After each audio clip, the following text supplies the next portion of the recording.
The Ole Miss Rebels are trending with multiple recruits, and they just flipped a big-time player. What's next for Lane Kiffin and the Rebels?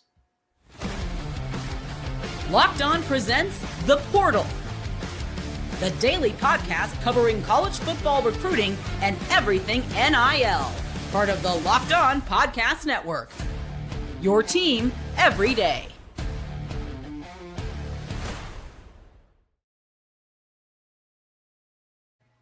Welcome back into the Portal Podcast, where you get your daily recruiting, NIL, and transfer portal scoop. I'm your host, Brian Smith, longtime college football writer and recruiting analyst. Thank you for making the Portal Podcast your first listen each and every day. And today's show is a crossover with Locked On Ole Miss. So we're going to have some fun talking about the Rebels and SEC football. Today's show is brought to you by our friends over at FanDuel. Right now, new customers can get $200 in bonus bets when your first $5 bet comes out a winner. All right, the Rebels have a very big 2025 season ahead of them. Can they make the playoff? That is a discussion point towards the end of the show. Before that, Landon Duckworth, the quarterback recruit out of Jackson, Alabama. There's a rather I don't want to say terrible prediction or anything like that, but a rather indifferent prediction to what I had heard in terms of where he's going. Steve Wilfong, though, doesn't miss very often, and he's picking South Carolina. And now we also have to talk about Rebels wide receiver recruiting. It's getting down to crunch time. Tristan Keys has just signed with Adidas. What does that mean? There's Jace Matthews and some other things to talk about. And to start off, Carmelo Reed is a Rebel after being a Badger. To help me break down everything, let's talk to our guy, Steven Willis, Locked On Ole Miss. How we doing, Steven? Doing quite well, Brian.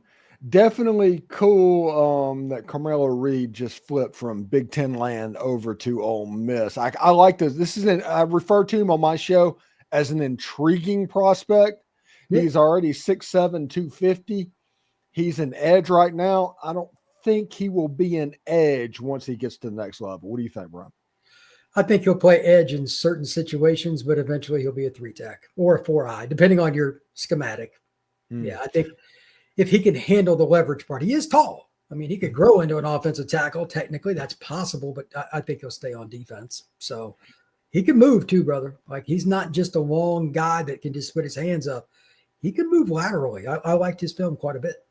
Yeah, I'm not comparing him directly to the talent because this was the number one player in college football the year he came out.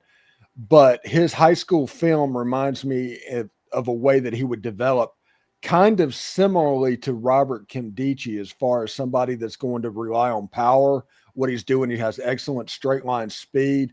He's working on on second and third moves in high school already. I think he has a chance to be a really powerful player, and he might be somebody by the time he is playing college football. Like 2 years from now, you can be, I remember Carmelo Reed, and he's 6'7", 315 pounds, playing a zero nose and just being a monster. That is a possibility. That's why guys want the length at the college level. There are just more options. Even if you just used him at nose guard on 3rd down and 15, and they're trying to throw the ball over their middle a lot, when he extends his arms, he's like a wing forward. That's not much fun to try to throw around because you're not going to really throw over it that well. So that's one of the reasons length is so important in the front seven. You want to deflect as many passes as possible with so many just fades and quick screens and stuff. You can't get to the quarterback like you used to. You got to find different ways, and Reed gives you that option. So I think he will move around. I think the Rebels got a steal. And by the way, just throwing this out there because I like to pick on my guy Ryan Herrings at Locked On Badgers. Wisconsin, I mean, come on. You can't lose Chicago kids to Ole Miss. That's bad. That's really bad. So, but they did. That's why Wisconsin's program has fallen in the gutter. That's why they're a 500 football program. They can't get the kids they need anymore. So that's on them. As for Ole Miss's defensive class so far, Steven, got a few DBs. They got Carmelo. Is this kind of where you thought it would be? Because it's another good year in state where we talk a lot about the players from Mississippi a lot here on this show. And we'll talk a little bit more, Jace Matthews, et cetera, here in a little bit. But is this kind of where you thought Ole Miss would be in terms of recruiting at this point? And I also, by the way, I think they're really trying to make more of an inroad with prep players to reduce the need on the portal this next December. Just my opinion.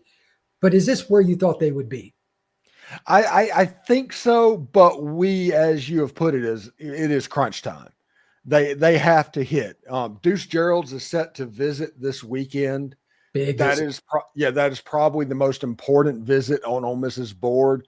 Lots of players to go real quick. Isaiah Williams is going to be back on campus. That's always good. If somebody that has switched multiple times during his recruitment over the cycles, to get him back to Oxford as many times as possible over the next couple of months, that's a pretty big deal. And also Mississippi kids like Corey Wells, defensive lineman, playing around on the defensive backfield. I think we're hitting official visit season and camp season. So I think over the next 2 or 3 weeks, it's going to start to take shape. I would imagine that Lane wants to get about 10 kids out of the state, because it's another really good year inside the state of Mississippi. And they've got most of those kids coming in for visits. At this point, that's all you can ask. And as a note to all Ole Miss fans or anybody else watching this podcast, there is a significant trend across the country. It's not Ole Miss related. It's not SEC. It's from New York to LA. Kids are taking their visits and waiting it out. I think it's because of the money they're getting on visits for NIL and stuff like that. But they're also just kind of monitoring what they could do, because some of these kids are taking visits further away. You got kids from the Deep South visiting Texas and Oregon and UCLA and all these places. It's a new experience. So we'll see what happens. But I bet Ole Miss towards, I'd say, the 20th of June and beyond, that's when the commitments are more likely to start, after a lot of these kids have taken 2, 3, and 4 visits. We'll see. As it relates to Ole Miss recruiting right now, is there anybody you think we should place on so-called commit watch, or anybody you think they're trending with beyond just like the mainstream guys? Like we talk about, you want to hear about Jace Matthews and some of these guys, they're going to take visits. Is there anybody that's close to a decision that might have Ole Miss involved, good or bad, off the top of your head, Steven? A name that is buzzed from time to time is Anthony Davis, the linebacker out of Grayson. Oh, yeah. He's really good. I don't know if it's commit watch, but Ole Miss is definitely trending. The OV is this weekend, which means you get a chance to kind of lay the cards out and impress him. Bryson Cooley, the lineman out of West Jones, they're doing a pretty good job on the trenches, I think, right now at Ole Miss. That's a big deal. There's 8 players that are 4-star or better visiting Ole Miss this weekend, and they're also doing their football camps. Like Tristan Keys is on campus as of Wednesday, and they're trying to set up an official visit maybe there. We'll talk about that in just a second when we talk about Rebels wide receiver recruiting. But there's things happening in Oxford right now. Well, if they can just get a few of the kids prior to, like, again, Jace Matthews and all the other key players that you think about that are key guys across the state, if they can just get a couple more, that, like Lane's always found a 3-star in Louisiana or South Mississippi, whatever. Maybe it's another Dallas kid. That's the other area they put a lot of emphasis on. If you can just add 2 or 3 guys and they get the same class they did last year, that moves you up in the rankings. It gives you a chance to have a top 12, top 15 class. And depending on how many kids you take, maybe even a top 10 class. It's not out of the realm. The number of kids you take is a big part of that. So I read that with a big grain of salt. When we come back, we are going to talk about receiver recruiting, how I think it really impacts the perception of Ole Miss and quite honestly, a lot of SEC schools. That is next here on this crossover of Locked On Ole Miss and the Portal Podcast. The NBA playoffs are in full swing, and every night delivers highlight-worthy performances, major momentum shifts, and can't-miss moments. Whether it's a game-winning shot or a breakout player, there's never been a better time to get in on the action. FanDuel makes it easy to stay in the game and before the tip-off and with live. With player props, performance trends, and same-game parlays, fans have more ways than ever to play smart and to win big. We got the NBA playoffs starting. Pacers and Knicks, that's a great example. The Pacers and OKC, how are they going to slow down Halliburton? If I'm OKC, that would be my concern. He had a triple-double in one of the games. He had a double-double in all the games the Pacers won. That is a very unique guard and a player that can just absolutely destroy a team. But there's also some opportunities for some parlays and in-game betting with Halliburton. If you're new to FanDuel, it's the perfect time to sign up. Head over to FanDuel.com and place your first $5 bet. If it wins, you'll win $200 in bonus bets. Make every moment more with FanDuel, official sports betting partner of the NBA.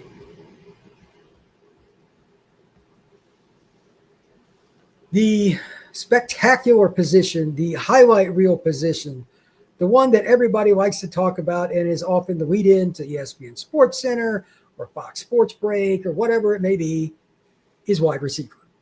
Tristan Keys, Xavier McDonald, Jace Matthews, and there's others too. The state of Mississippi is loaded this year with prospects. I just want your opinion on this because it's not so much a recruiting update, although I do have something I want to ask you about. This is wild to me here in a second. As it relates to Tristan Keys, do you think that the way Wayne throws the ball around in his history, when he was with Nick, when he was with USC, with Pete Carroll, like they threw it around a lot, do you think that historically him being a good passing game coach, does it really help them with receiver recruiting, or is it just kind of an extra? I have some different theories on this. Well, Lane cut his teeth in college football as a wide receiver coach at USC. That's how he started. This is kind of his passion position. If anything, the wide receiver unit, wherever he has been recruited at a very high level. That's just kind of what he does. He's really good at it. Everybody likes to think about Lane Kiffin and the quarterback and the offense and all of that stuff, but he cut his teeth on the wide receiver position in this class that is going through Mississippi. If Ole Miss can manage to land 2 out of 3 out of those guys, it doesn't matter which 3 they are. If Ole Miss can get 2 out of 3, they have a chance to have a pretty dominant wide receiver room for the foreseeable future. Yeah, I think that Tristan Keys and Jace Matthews are flat out NFL players.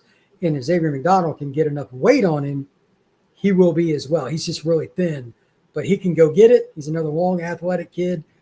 And like we talk about all the time and we joke, the state of Mississippi is loaded. The problem is there's like one kid in every town. It's not the easiest state to scout, and it's arguably the most difficult. Some of these guys get overlooked. There's probably a couple of kids we don't even talk about on this show that will end up in the NFL from Mississippi because they're from some 1 or 2A high school in South Central part of the state and nobody goes there. Just keep that in mind. Lane has found some of those guys too. He's done that throughout his career and found some small school guys, even when he was at USC. So they will figure that part out. Now, the second part of this is where it's really interesting. I did a podcast earlier today, and I had John Garcia Jr. from Rivals on. Mm-hmm. And he said, hey, did you see? I'm like, well, see what? And he said, Tristan Keys just signed with Adidas. And I said, oh, I did not see that. Now, for those of you who don't pay attention, don't care, obviously Tristan Keys is committed to the LSU Tigers. But what school, Steven, do the LSU Tigers always rock and have? I can't remember them not rocking Nike, to be honest. Yeah, they're like Ole Miss. Ole Miss has been Nike forever. That's what I mean. It's just, yeah. But at the same time, sometimes this stuff matters. Sometimes, like in basketball, it's a really big deal. Like they got the wrong kind of people helping the kids out, if you know what I mean. And they always end up at like, if you're a Nike school, the kids don't visit schools that aren't Nike. Like it's gross. It's really gross. Yeah. In football, it's not that bad. Like the kid that is committed to Ohio State at Mater Dei, Chris Henry Jr., he is also either Adidas or Under Armour or whatever, but Ohio State is Nike, and he signed a deal with a different school. So it can, or a different company. So it can happen. I just think this is the new trend, and it's something to watch. Texas A&M and Miami, 2 of the schools that Tristen is going to officially visit to, they're Adidas. 3-stripe life, as they call it. It's whatever. But rumor is, Brian, Tennessee is about to go to Adidas. Okay. So that's something to monitor in this situation as well, because they're also involved. They're involved as well. Okay. So this is the kind of crazy stuff that I get phone calls about, text messages, and in this case, right in the middle of the podcast. Tristan Keys is signed with Adidas. I don't know exactly what that means. Part of that's probably that All-Star game in Texas. He'll probably play in that. He played in the Under Armour game where you and I were this past year. But if he's an Adidas guy, he's not playing in that anymore. So it is what it is. But these are the types of things that make me a little nervous about NIL. And I'm all for the kids getting money, but it's the forcibly keeping kids away from other things. That I don't like that at all. If he wanted to play in both All-Star games, I think he should be able to. But I'm sure they made it clear that he's not allowed to wear any of that gear. But again, how would that work if he went to LSU? Like, they wear Nike. Yeah. So I don't know how these I need somebody to explain to me that's a Warrior. How can you be an Adidas representative and play for a Nike school? That is as contradictory as it gets. And I'm not picking on Nike. It's just the circumstances of what this is. That is really odd. So I'm just used to hearing that for like pro players, not a kid that's still got a year left in high school. By the way, that's also very odd. Yeah. He'll be the best looking Hattiesburg athlete out there on the field. He will be completely fitted out, but you're absolutely right. He's not going to be able to be photographed wearing the swoosh. Whenever he makes a big play, he's going to be photographed at LSU wearing the swoosh. I think this is bad news, potentially for Ole Miss, potentially for LSU, depending on how much in the weeds they want to go with this athlete. That's exactly that is the right. question. If 100%. If Adidas wants to be rigid, Ole Miss and LSU has no chance. If they just want the athlete so that he can do some speaking things and things like that, and they're not going to put him in a national campaign, then all of a sudden I think they might be a little bit lenient on it. But like I said, it could go either way at this point. Yeah, that's where I'm at. Because like, if he goes to, let's just say he signs with LSU, okay, whatever. When he gets done at LSU and he heads to the NFL, which I'm quite sure that he will, then it's everything that you take a photograph with. If you're walking around in New York City for the NFL draft, you've got an Adidas hat on, et cetera, et cetera, et cetera. But while you're in college, there's got to be language in these contracts that's like, okay, that's my guess. Because again, like Chris Henry's in the same situation. He's a big-time receiver. His father was Chris Henry Sr. That's same kind of deal. He's going to Nike school in Ohio State, but he's signing with a different company as well. So I think these things are interesting, and we're probably going to see more and more of it. Juju Lewis went to Colorado. He's Under Armour or one of those, but Colorado is now Nike. Yeah. So this stuff is really wild. And I know fans probably don't like it any more than you or I do, but it's still there. And since you are the Florida football scout, Ole Miss is getting an official visit this weekend from DJ Williams. Tell Ole Miss fans about him. Yeah. I know DJ personally. He's a kid at Carrollwood Day School in Tampa, corner, safety, nickel, receiver, extremely intelligent kid. He goes to an elite high school, like super expensive. It's close to $30K a year to go to school there. And he's a guy that's used to top competition. He plays with Team Tampa 7-on-7. I don't know which side of the ball that he would prefer to play, but I think he's being recruited the most as a DB. I think he could be a free safety or a corner. Just depends on what he wants to do, but he's pretty fluid. He's really long at the hip. He's built a little bit like Tristan Keys in that he's just got those long, gangly legs. I expect him to be a player that can pretty much go where he wants, SEC, Big 10, Big 12, whatever. And he's got a long list of schools. So Ole Miss was in on him very, very early. I know Kansas was in on him and a bunch of other schools early too, but Ole Miss gained some traction with him. And he's the kind of guy that I think they could use. They need to recruit the safety position better. That might be where he would start out at if he went to the Rebels. They needed to kind of hit the portal there, as you and I have discussed here on Locked On Ole Miss a few times. So maybe this could be the end of that trend. And if DJ Williams ends up going to Ole Miss, do not be shocked if he would be in the starting lineup before his junior year too. Very sharp kid. That will help at that spot. And what school in Florida should Ole Miss fans look out for with recruiting a Carrollwood Day kid? Like, which is the in-state school that recruits that? All of them. That's an automatic stop. They've got 3-4 kids a year. Okay. They've got kids right now at A&M. They've got kids right now at Florida. It's if you're a college, like Notre Dame recruits there, Michigan recruits, like everybody does. It's an automatic stop in Tampa. That's so Ole Miss being in on that school bodes well for the future. That's a program. If you're in Tampa, you have to recruit there. One of my buddies coaches there, and that school, every time I go there, they got a new kid. I know they've got a rising defensive lineman that's going to be a national recruit. So that's a program that's an automatic stop. When we come back, we're going to talk a little bit about Landon Duckworth, Ole Miss quarterback recruiting, and a little bit about the 2025 season as well. That is next here on this crossover, Locked On Ole Miss and Locked On the Portal.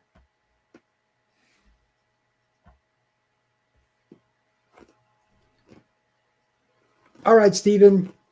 There have been some different predictions on and off for quarterback Landon Duckworth, super athlete from Jackson, Alabama. That's south central part of the state. He's won titles in basketball and track and football. He's an all-around player, but a really soft-spoken, easygoing kid. I've seen him play a few times, met him a few times. I think this is the kind of guy that Lane Kiffin would love a shot to develop. Is he an instant impact guy? Probably not, because quarterback's so hard. It's like any other thing. You got to kind of wait your turn.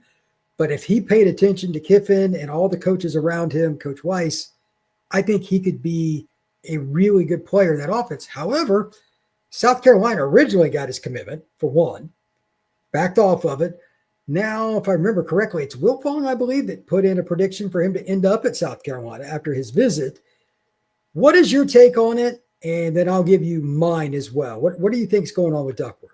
Well, I think it's a visit bump. That's what's happening. And then the people that are around Landon Duckworth are talking up the visit. And we'll have to see what the next visit and the next visit, what the bump is after that to see if it's comparable. But the important thing to remember is Ole Miss still has a shot. They get the last visit for Landon Duckworth, and we'll see exactly how it goes. I mean, rumors around now in the NIL era, it's not as simple as a visit bump and a commitment. Sometimes it comes down to an offer.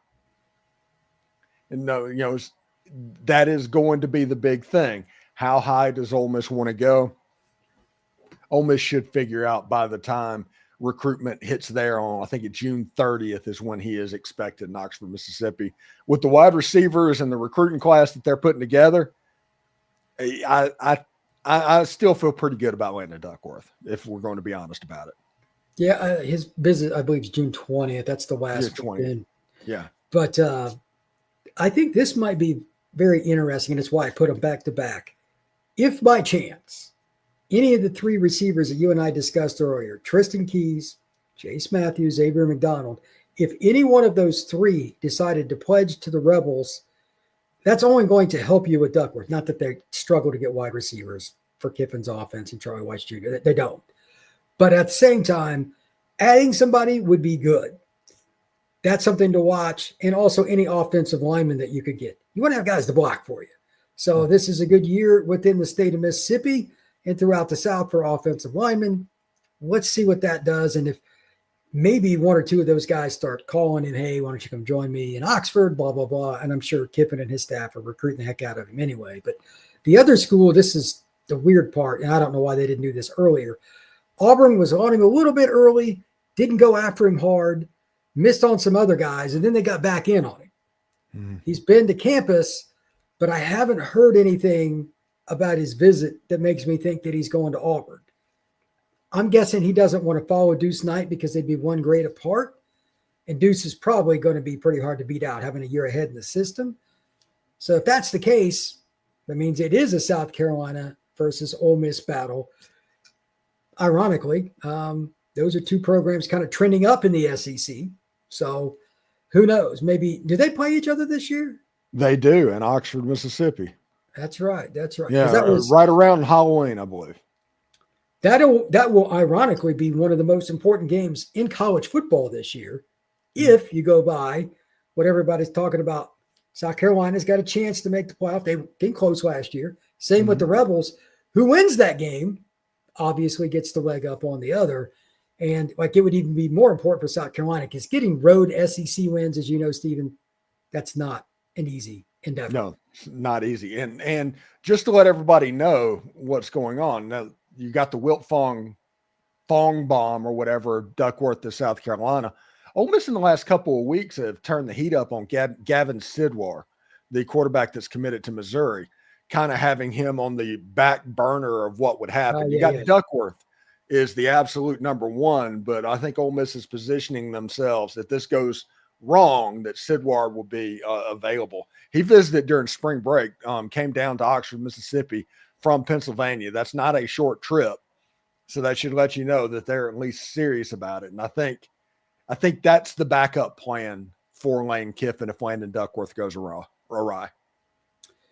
What other games are you looking forward to this season? Just out of curiosity. We've talked a lot about LSU. That's the easy one. Yeah. Mississippi State's kind of self-explanatory. That's the Egg Bowl. Is there any other game that you're like, we really need to talk about? We've talked about Georgia some because it's Georgia. That's another blatant, obvious. Is it Oklahoma? I think so. Oklahoma's, correct me if I'm wrong, it falls on Ole Miss's schedule the week after they play the Dogs. And that is horrific timing because even if you beat Georgia, you're going to come out of that game beat up. You and I know how this works in terms of like being on the field with SEC D linemen, O linemen, shaking one of these guys' hands. It's hard to explain. I know you know what I'm talking about. Like your hand disappears. Yeah. Those guys beating up on you, hitting your quarterback, and then you got to go face Brent Venables' defense. You can say whatever you want about him as a head coach, but he knows defensive play calling. That will be a hard game like to pick because Kiffin against Venables, it's as good as it gets for a chess match. I can't wait for that game. That's awesome. On the SEC squad show this week, I mentioned that Oklahoma has like the 7th rated defense nationally, which means if John Mateer and Jaden Ott, they can be just serviceable offensively. They can beat you in a lot of close games. Yeah, this is a 9 or 10 win team.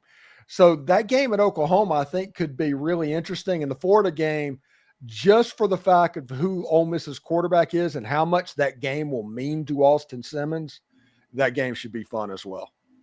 Is the Florida game before UGA or after?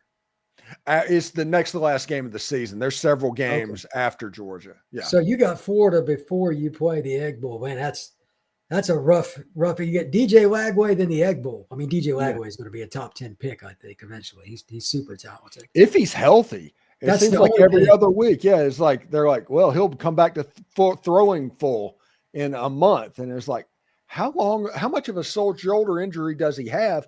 Does he need surgery? Did he miss his window? Those are the questions that need to be asked. Yeah, I hope not. He's a really good kid and he's super talented. I'd hate to see them screw that up. If he got bad advice, I'm going to be pretty ticked. Not many 6'3", 240-pound guys move like he does. And his arm is just ridiculous. Oh, yeah, we saw it. Yeah. Yeah, he can really throw the deep ball especially. But that'll be a revenge game for the Rebels. That's one they got to have. And it might be the difference between Billy Napier keeping his job or getting canned. Because, that's right there. If they go to Oxford and get beat 38-10, he may not want to go back to Gainesville. So I'm curious about that game as well. Yeah, I think there's a chance that Florida could get somebody like Texas, though, in the Swamp. Oh, it wouldn't shock me. Yeah. It wouldn't shock me at all because they've got enough talent if they could ever coach it right. Don't get me started on that with Florida staff. But they've got enough talent to beat anybody on a given day. But that's why they're the most frustrating team in college football.